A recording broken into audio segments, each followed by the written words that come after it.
우리 2018년도에 우리 교회에게 허락하여 주신 귀한 사명이 있습니다. 우리 각자에게 맡겨주시고 우리 교회에게 허락하여 주신 비전이 있죠. 뭡니까? 세상을 변화시키는 성도가 되라, 세상을 변화시키는 교회가 되라 라고 하는 귀한 사명을 맡겨주셨습니다. 그렇다면 이 귀한 사명들을 우리가 어떻게 감당할 수 있느냐라고 하는 것입니다. 여러분, 물건에는요 진짜가 있고 가짜가 있습니다. 또 값진 그 물건을 뭐라고 얘기하죠? 비싼 그 물건들을 명품이라고 하죠. 또 명품이 있는가 하면 짝퉁이 있습니다. 여러분, 명품 핸드백과 짝퉁 핸드백을 구분할 수 있는 방법을 아시잖아요. 비가 막 갑자기 오면 그 핸드백을 가슴에 품고 막 뛰어가는 사람은 그 명품 핸드백을 갖고 있는 것이고, 비가 갑자기 오는데 머리에 올려가지고 쓰고 가는 사람은 짝퉁을 갖고 있는 것이다. 그거 잘 알고 있습니다. 그런데 여러분, 우리 크리스찬들도요 진짜가 있고 가짜가 있다라고 하는 거예요. 여러분, 진짜 크리스찬과 가짜 크리스찬을 구분할 수 있는 방법이 뭘까요? 여러분, 가짜 크리스찬은요 하나님의 말씀에 갈급함이 없어요. 가짜 크리스찬은 하나님의 말씀에 갈급함이 없어요. 그래서 예배하는 것도 말씀 듣는 것도 별 관심이 없어요. 또 말씀을 듣는다 할지라도요 나에게 주시는 말씀이 아니라 저 A 집사님에게, 저 남편에게 주시는 말씀이라고 생각하는 데서 멈춥니다. 그러므로 하나님의 말씀을 들어도 그 말씀을 실천하지 아니하고 그냥 지식으로 담고 있는 거예요. 그러다 보면 어떻습니까? 말씀의 기준이 있어서 나름대로 사람을 판단하면서 또한 거기서 더 나가서 정죄한다는 거예요. 아니, 기준을 아는 것은 좋은데 그것을 자신의 삶으로 적용하고 그리하지 못하는 사람을 위하여 기도해야 되는데, 하나님의 말씀에 갈급함이 없으면 다른 사람을 판단하고 정죄하는 데 앞선다라고 하는 거예요. 그러나 여러분, 진짜 크리스찬은 어떨까요? 진짜 크리스찬은요 하나님의 말씀에 갈급함이 있습니다. 그렇기 때문에 하나님께서 나에게 주시는 그 말씀을 내 삶 가운데 받아들이고 그 말씀에 대한 능력과 힘을 내 삶 가운데 체험하면서 내 삶이 변할 뿐만 아니라 그 말씀의 능력으로 내 가정이 변하고 세상을 변화시킬 수 있다라고 하는 놀라운 은혜를 체험한다는 거예요. 이것이 바로 진짜 크리스찬의 삶의 모습이라고 하는 것입니다. 여러분, 한번 생각해 보십시오. 하나님의 말씀이 없었다면 삶의 기준이 무엇이고 무엇이 옳고 그른지, 그리고 하나님의 말씀이 없었다면 참된 진리가 무엇이고 참된 자유가 무엇인지를 몰랐을 것입니다. 하나님의 말씀이 없었다면 하나님에 대해서도 몰랐을 것이고 천지 만물을 누가 창조했는지도 몰랐을 것입니다. 하나님의 말씀이 없었다면 예수 그리스도도 모르고 구원도 모르고 영원한 생명이 무엇인지조차도 몰랐을 것입니다. 하나님의 말씀이 없었다면 죽음 후에 우리를 기다리고 있는 것이 무엇인지 그것도 몰랐을 것입니다. 하나님의 말씀, 성경이 없었다면 하나님께서 독생자 예수 그리스도를 이 땅에 보내주시고 예수 그리스도께서 우리를 위하여 십자가에 못 박혀 돌아가시고 그로 인하여서 우리의 모든 죄사함을 허락하여 주시고 장사 지낸 바 되었다가 3일 만에 부활하시고 승천하신 그 사실을 우리가 몰랐을 것입니다. 하나님의 말씀을 우리가 몰랐다면 이 땅만을 바라보면서 이승과 저승 이야기하면서 어리석은 삶의 모습으로 살아갔을 것입니다. 근데 하나님께서 우리에게 말씀을 주셨고 그 말씀을 통해서 내가 변하고 세상을 변할 수 있는 축복을 허락하여 주셨어요. 그러면 여러분, 하나님의 말씀으로 세상을 변화시킬 수 있는 근거가 뭐냐는 거예요. 전 두 가지로 살펴봤습니다. 하나는 하나님의 말씀에는요 능력이 있습니다. 하나님의 말씀에는 능력이 있는 줄 믿습니다. 히브리서 4장 12절 말씀은 우리가 한 목소리로 같이 받도록 하겠습니다. 시작. 하나님의 말씀은 살아있고 활력이 있어 좌우의 날선 어떤 검보다 예리하여 혼과 영과 및 관절과 골수를 찔러 쪼개기까지 하며 또 마음의 생각과 뜻을 판단하나니. 아멘. 하나님의 말씀은요, 살아있는 능력의 말씀이에요. 죽어서 아무것도 못하는 무능력한 말씀이 아니라 내 삶에 역사하시고 나를 변화시키시고 내 인생을 새롭게 변화시키는 능력의 말씀인 줄 믿습니다. 여러분, 하나님의 말씀은요, 양날의 칼보다 더 날카롭기 때문에 내 인생에 잘못되고 또한 썩은 부분을 도려내는 능력이라는 거예요. 하나님의 말씀은 수술하는 칼보다 더 예리하여 영혼과 관절과 골수를 찔러 쪼개기까지 하며 마음의 생각과 뜻을 판단하신다고 말씀하셨어요. 그러므로 하나님의 말씀은 여러분과 저를 변화시키고 가정을 변화시키고 세상을 변화시키는 능력의 말씀이라는 거예요. 또한 여러분, 하나님의 말씀을 통해서 세상을 변화시킬 수 있는 근거는요, 하나님의 말씀에는요, 목적이 있어요. 목적이 있어요. 디모데후서 3장 16절 볼까요? 모든 성경은 하나님의 감동으로 된 것으로 교훈과 책망과 바르게 함과 의로 교육하기에 유익하니. 17절은 같이 읽겠습니다. 시작. 이는 하나님의 사람으로 온전하게 하며 모든 선한 일을 행할 능력을 갖추게 하려 함이라. 하나님의 말씀이 우리를 온전하게 하고 모든 선한 일을 행할 능력을 갖추게 하기 위함이라는 거예요. 다시 말씀드리면 하나님의 말씀을 통해서 우리는 온전한 사람이 될 수 있고요, 하나님의 말씀을 통해서 세상을 변화시키기 위함이라는 것입니다. 그러므로 하나님의 말씀이 얼마나 축복입니까? 사실 우리 인생의 여정 가운데 때로 상처가 되고 어려움이 있을 때 하나님의 말씀을 보고 하나님의 말씀을 붙잡으면 낙심 가운데서 소망으로 변화되는 은혜가 있는 줄 믿습니다.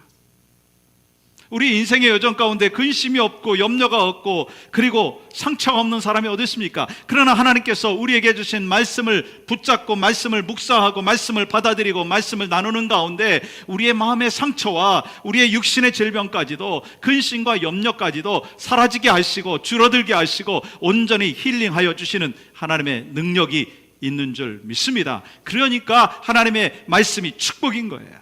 그러면 우리가 하나님의 말씀을 어떻게 해야 되겠습니까? 어떻게 해야 하나님께서 우리에게 주신 이 말씀을 통해서 내가 변화되어지고 세상을 변화시킬 수 있느냐는 거예요. 그 첫 번째는요, 말씀을 들어야 합니다. 말씀을 들어야 합니다. 여러분, 참된 믿음은 어떻게 생길까요? 하나님의 말씀을 들어야 합니다. 여러분, 로마서 10장 말씀과 같이 믿음은 뭐에서 난다고 했죠? 들음에서 난다고 말씀하셨어요. 그리고 오늘 성경 야고보서 1장 19절의 말씀에 보시면 이렇게 기록하고 있습니다. 내 사랑하는 형제들아, 너희가 알지니 사람마다 듣기는 속히 하여, 듣기는 속히 하고. 여러분, 인간관계 속에서 듣는 게 참 중요하더라고요. 말을 많이 하다가 보면은요, 실수가 많게 되어 있어요. 말을 많이 하는 그러한 일을 하는 사람들이 누구죠? 목사인 저도 말 많이 합니다. 그러니까 실수가 많아요. 그래서 저한테 목사님 왜 이렇게 실수합니까? 라고 이야기하지 마시고요, 목사님 실수 안 할 수 있도록 기도하겠습니다, 그렇게 말씀하셔야 돼요. 성경 공부 인도하는 분들도요, 말을 그래도 딴 분보다 많이 하잖아요. 그러다 보면 실수할 수 있어요. 회장이 되고 리더가 되다 보면 실수할 수가 있어요. 그런데 여러분, 오늘 말씀 가운데는요, 이 말을 많이 하는 것보다 더 중요한 것이 있는데 잘 들어야 된다는 거예요. 그래서 본문에서는 듣기는 속히 하라라고 말씀하실 때 이 의미는요, 사람이 말을 많이 하는데 더 중요한 것이 있다면 말을 많이 하는 것보다 듣는 것이 더 중요하다라고 하는 것을 가르쳐주고 있으면서 이것은요, 인간관계 속에서 말하는 것보다 더 중요한 의미가 있습니다. 물론 그것도 포함되지만 오늘 성경 속에서 우리에게 말씀하시는 것은요, 하나님과의 관계 속에서 하나님께서 말씀하실 때 듣기는 신속히 하라고 하는 거예요.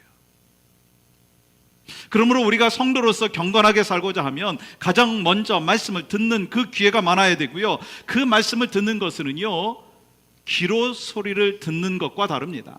예수님께서도요 말씀을 가르치시면서 뭐라고 말씀하셨어요? 그 수많은 말씀을 사람들이 들었는데 깨닫는 사람들이 적었잖아요. 그래서 하나님의 말씀이 귀에 들려진다 할지라도 모두가 듣는 게 아니라는 거예요. 여러분, 이 시간에도요 설교를 하는데 어떤 분은요 오늘 이 말씀을 100% 받아들이는 분이 있는 반면에 어떤 분은요 한 60%로 머물러 있을 수가 있다라고 하는 것입니다. 그렇다면 여러분, 우리가 하나님의 말씀을 어떻게 들어야 되느냐라고 하는 거예요. 구체적으로 우리에게 가르쳐주는 메시지가 있습니다. 21절 말씀 보세요.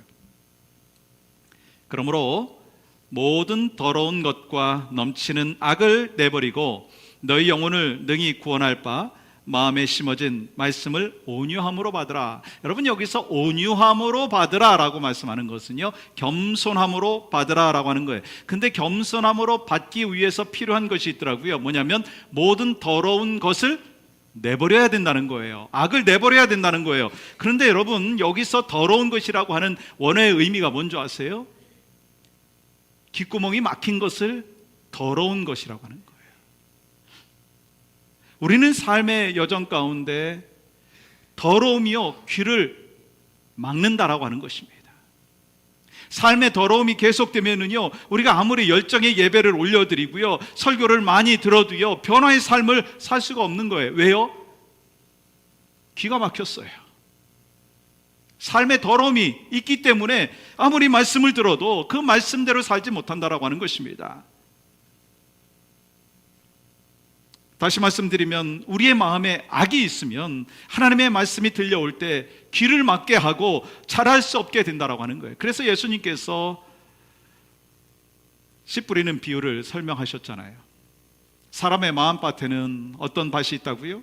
길가밭과 같은 마음이 있고 돌짝밭과 같은 마음이 있고 또한 가시덤불과 같은 마음이 있고 또 한 가지가 뭐죠? 옥토밭과 같은 마음이 있는데 우리의 삶의 모습 가운데 하나님의 말씀을 잘 듣기 위해서 우리의 마음밭은 어떠해야 된다고요? 옥토의 밭이 되어야 된다는 거예요. 그렇기 때문에 야고보는요 하나님의 말씀을 듣기 위해서 영적인 귀를 깨끗이 청소해야 된다는 거예요. 영적인 귀를 클린업 해야 된다는 거예요. 왜냐하면 우리의 생각이 너무나 더러워져 있기 때문에, 우리의 가치관이 너무나 세속화되어 있기 때문에 그것을 클린업하지 아니하고 하나님의 말씀을 받다가 보면 우리의 귓구멍이 막혀가지고 귀가 막혀가지고 하나님의 말씀을 듣지도 못하고 들은 대로 깨닫지도 못하고 그 들은 그 말씀을 실천하지도 못한다라고 하는 것입니다. 그래서 영적인 귀를 청소하고 우리는 온유하게 하나님의 말씀을 받아야 합니다. 겸손하게 하나님의 말씀을 받아야 된다는 거예요.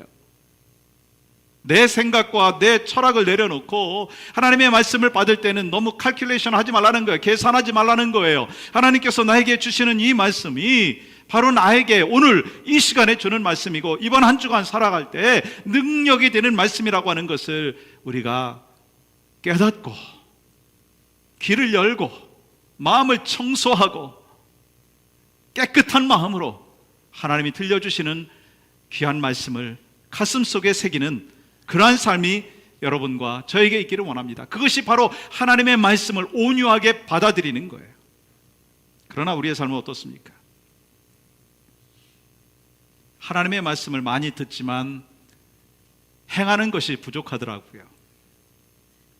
그래서 기형적인 모습이 있습니다. 우리가 교회 많이 나오다 보면 하나님의 말씀을 많이 듣잖아요. 그리고 또한 성경 공부 많이 합니다. 지식이 많아집니다. 그래서 머리는 막 커져요. 그런데 손과 발로 행동하는 삶의 모습이 없다가 보니까 손과 발은 작아져요. 그러면 어떻게 되겠습니까? 기형적인 모습, 기형적인 신앙생활이에요. 머리는 막 커서 기도하고 말씀 받고 뭐 정말 사람들에 대하여서 저 사람 믿음이 없다, 뭐 있다, 뭐 별 얘기를 다 하겠죠. 판단하고 정죄할 수 있습니다. 그러다가 보면 자신도 영혼에 상처가 있고 자신도 영적인 성장을 이루지 못하고 머리만 커지고 손과 발이 작아지는 기형적인 모습이 있다는 거예요. 뿐만 아니라 편식하더라고요. 말씀을 받을 때에도요, 그냥 내게 좋은 말씀만, 축복이 되는 말씀만 아멘으로 받고요, 그렇지 못한 부분에 대해서는 리젝트합니다. 거절합니다. 그러면 편식하는 거 아니겠어요? 행동하고 싶은 것만 하는 거예요. 그래서 우리에게 필요한 것은 뭐냐면요, 하나님의 말씀에 내 계획을 맞춰야 되는 거예요. 하나님의 계획에 내 생각과 의견을 맞춰야 되는 것입니다. 우리가 섬기는 교회가 하나님께서 허락해 주신 그 말씀이 기준이 되어서 우리 모두가 그 말씀대로 살아가는 역사가 있어야 되는데, 그것이 바로 우리 교회가 되기를 간절히 소망하여서 어린아이로부터 어른에 이르기까지 말씀의 훈련을 계속 받는 거예요. 그리고 말씀대로 살아가기 위해서 최선을 다하고 하나님의 말씀 위에 권위 앞에 무릎을 꿇고, 하나님 감사합니다, 주여 나에게 이 귀한 말씀을 주시니 감사합니다, 그러면서 인간적인 생각을 다 버리고 오직 하나님의 말씀의 권위 앞에 무릎을 꿇고 그 말씀대로 살아가는 우리 영락의 지체들이 되시기를 주님의 이름으로 간절히 축복합니다. 그러면 내 삶이 변화되어지고 가정이 변화되어지고 세상을 변화시킬 수 있다는 거예요.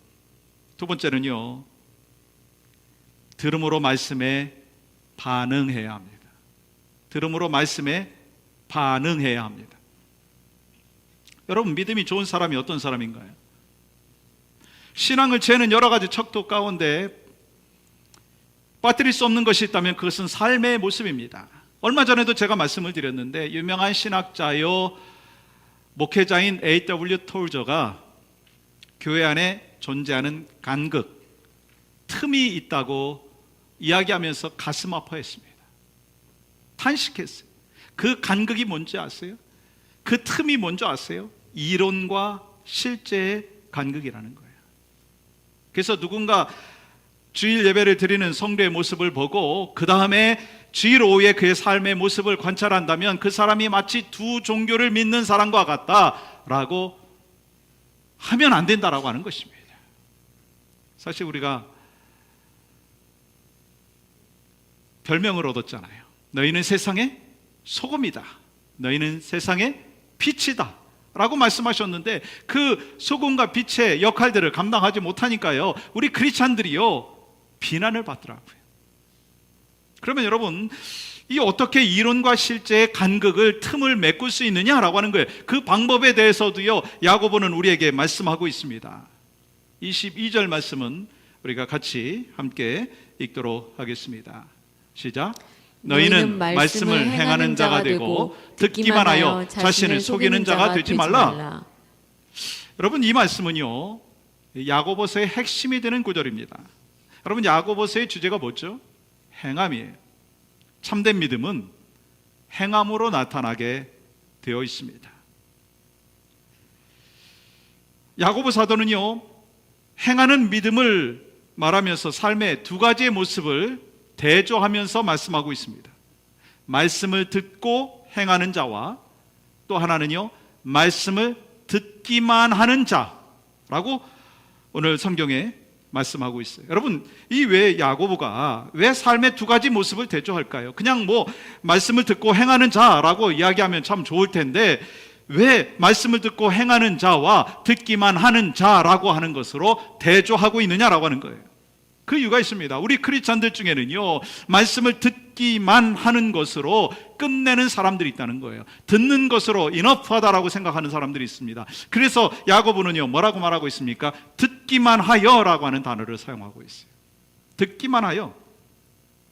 여러분, 듣기만 하여 자신을 속이는 자가 되지 말라라고 하면서 여기서 듣기만 하여라고 하는, 듣기만이라고 하는 뜻이 뭔지 아세요? 청강생이라고 하는 뜻이 있습니다. 어디터, 청강생이라고 하는 뜻이 있습니다.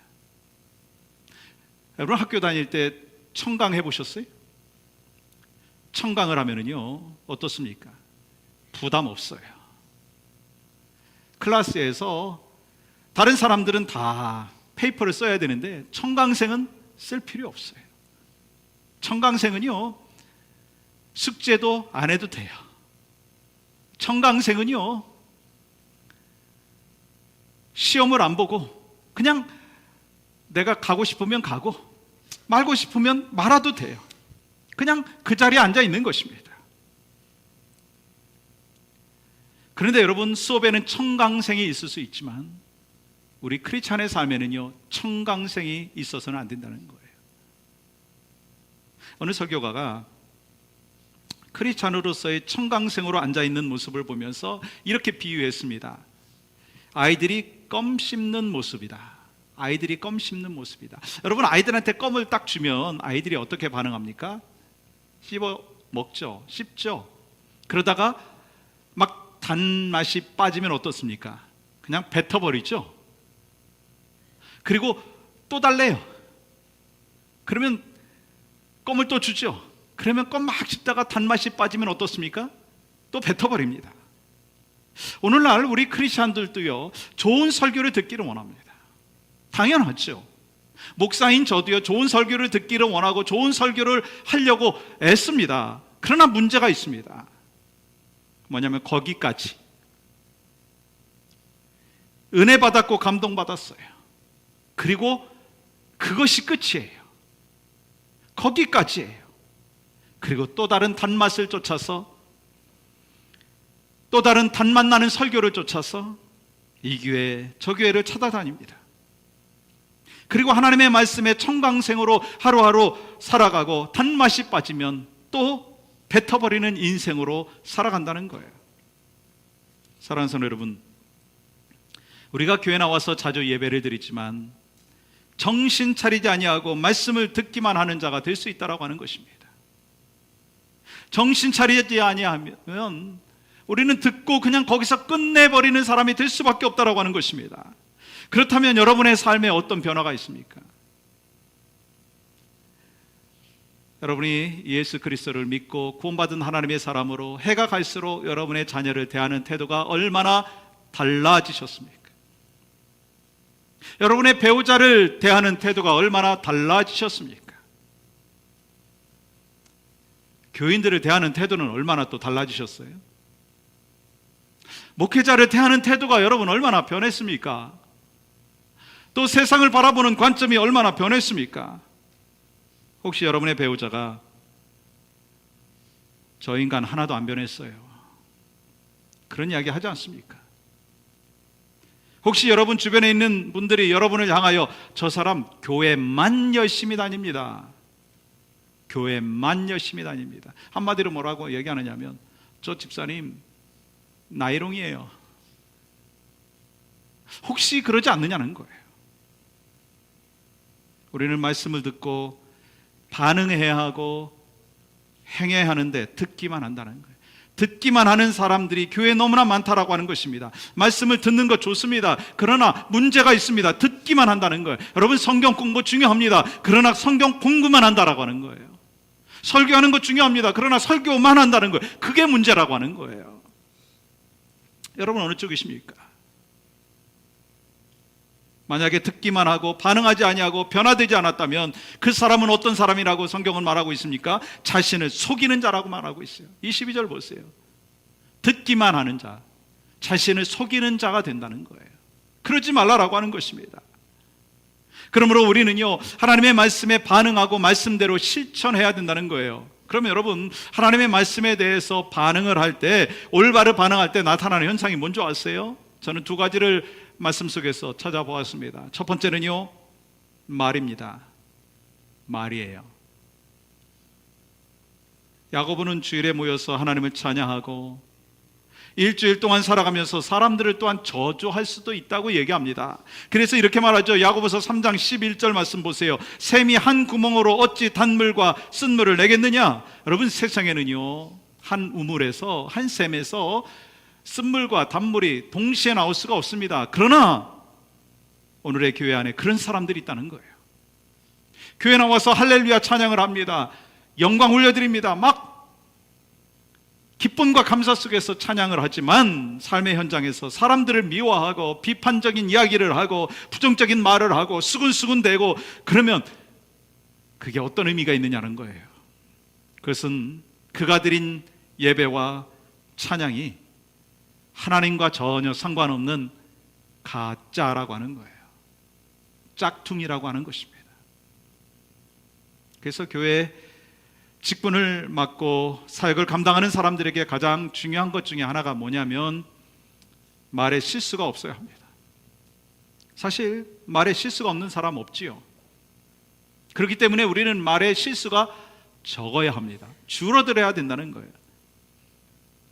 그래서 목사와 장로가, 권사와 안수집사가, 사역팀장과 구역장이, 집사님들이, 찬양대원들이요, 선교 임원들이요, 실수가 적어야 됩니다. 이를 위해서 어떻게 해야 되겠어요? 기도해야 합니다. 성령께 간구해야 됩니다. 그러면서 은혜로운 말을 하고 거룩한 말을 하고 서로 축복하고 세워주는 말을 해야 합니다. 이것이 바로 하나님의 말씀에 올바로 반응하는 것이고, 이를 통해서 세상은 변화되어질 줄 믿습니다. 그리고 하나님의 말씀에 올바로 반응하는 사람은요, 말이 바뀔 뿐만 아니라 행함이 있다는 거예요. 야고보서 2장 26절 같이 한번 읽어봤으면 좋겠어요. 시작. 영혼 없는 몸이 죽은 것 같이 행함이 없는 믿음은 죽은 것이니라. 하나님의 말씀에 반응하며 행하기 위해서 필요한 것이 무엇입니까? 말씀대로 살아가는 거예요. 우리 신앙인들 가운데, 이 땅에 사는 사람들 가운데 위로가 필요하지 않은 사람이 어디 있겠습니까? 격려가 필요 없는 사람이 어디 있겠습니까? 그래서 말씀대로 살아가는 사람들에게 필요한 것은요, 서로를 격려해주고 서로를 위해서 기도해주고, 그것이 바로 하나님께서 원하는 모습이라고 하는 것입니다. 그래서 우리 교회가요, 강조하는 게 있어요. 말씀의 훈련입니다. 그리고 말씀의 훈련을 삶 가운데 반응으로 나타나야 됩니다. 실천해야 된다는 거예요. 왜 우리 교회가 원 캠페인을 계속해서 강조하는 줄 아세요? 하나의 훈련을 받고 하나의 사역을 하고 한 영혼을 구원하자라고 하는 귀한 이 캠페인을 하는 줄 아십니까? 그 이유는 하나예요. 하나님께서 우리에게 말씀을 주셨는데 그 말씀에 반응해야 된다는 거예요. 왜 설교 마치면서 결단의 시간을 갖습니까? 여러분, 말씀을 받은 것에서 끝나지 말라는 거예요. 말씀에 반응해야 된다는 거예요. 그래야 세상을 변화시키는 것입니다. 여러분, 성경 공부요, 열심히 하십시오. 그러나 성경 공부만 하지 마십시오. 설교 여러분 잘 들으십시오. 그러나 설교만 듣지 마십시오. 예배 열심히 열정과 헌신으로 드리십시오. 그러나 예배만 드리지 말라는 거예요. 반응해야 된다고 하는 거예요. 그래서 성경 공부하면서 구역 예배에 모여가지고 함께 말씀을 나누면서 서로 교제하면서 하나님의 말씀을 나누고, 또한 그 말씀 나누는 가운데 때로 실패한 이야기도 나누고요, 영적인 전쟁에서 승리한 이야기도 나누고요. 저 너무 힘들어요. 요즘에 너무 지치고 낙심되어 있는데 저를 위해서 기도해 주세요. 저를 위해서 기도해 주세요. 그러한 부탁도 하는 거예요. 그러면서 삶을 나누고 말씀에 반응하는 하나님의 사람이 될 때, 소그룹 안에서 역동적인 크리스찬의 삶으로 살아갈 때, 그러한 교회가 우리 교회가 되어질 때, 우리 교회를 통하여 세상은 변화되어지는 줄 믿습니다. 하나님께서는 왜 우리에게 이 말씀을 주셨을까요? 하나님의 말씀을 왜 주셨을까요? 우리는 막 얽매이게 하기 위해서 말씀을 주셨나요? 여러분, 물고기를 보면요, 언제 자유함이 있는 줄 아세요? 물 안에 있을 때 자유함이 있어요. 우리 크리스찬들한테 언제 자유함이 있는 줄 아세요? 예수 그리스도 안에 있을 때 자유함이 있어요. 우리 크리스찬들이 언제 자유함이 있는 줄 아세요? 하나님의 말씀에 반응할 때 자유함이 있어요. 하나님의 말씀에 반응할 때 자유함이 있고, 결국 하나님이 복을 주시는데요, 그 복을 우리에게 또한 증거로 가르쳐 주셨어요. 25절 말씀 보십시오. 마지막으로 한 구절 읽고 말씀 마치도록 하겠습니다. 시작. 자유롭게 하는 온전한 율법을 들여다보고 있는 자는 듣고 잊어버리는 자가 아니요 실천하는 자니 이 사람은 그 행하는 일에 복을 받으리라. 아멘. 이렇게 말씀을 듣고 말씀에 반응할 때 하나님의 복이 있고 세상을 변화시키는 축복과 은혜가 있는 줄 믿습니다.